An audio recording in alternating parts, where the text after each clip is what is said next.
और अब बात करेंगे जम्मू के मौसम की। जम्मू के ऊपरी हिस्सों में बर्फबारी और निचले इलाकों में बारिशों का सिलसिला लगातार जारी है। पुंछ, रामबन, मेंढर में मौसम का मिजाज बदल गया है। बर्फबारी की वजह से मुगल रोड दूसरे दिन भी बंद है। मौसम विभाग के अनुसार आज दोपहर तक कई इलाकों में बारिश हो सकती है। बिजली की आपूर्ति में भी इससे परेशानियों का सामना है।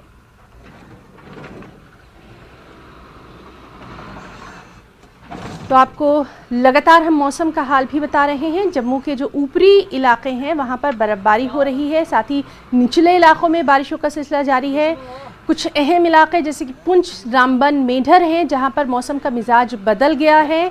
और सबसे अहम बात यह है कि इस बदले हुए मौसम के मिजाज की वजह से, बर्फबारी की वजह से, बारिश की वजह से जो अहम शाहराहें हैं उन पर कहीं ना कहीं यातायात पर असर दिखाई दे रहा है। यातायात की आवाजाही मुतासिर है।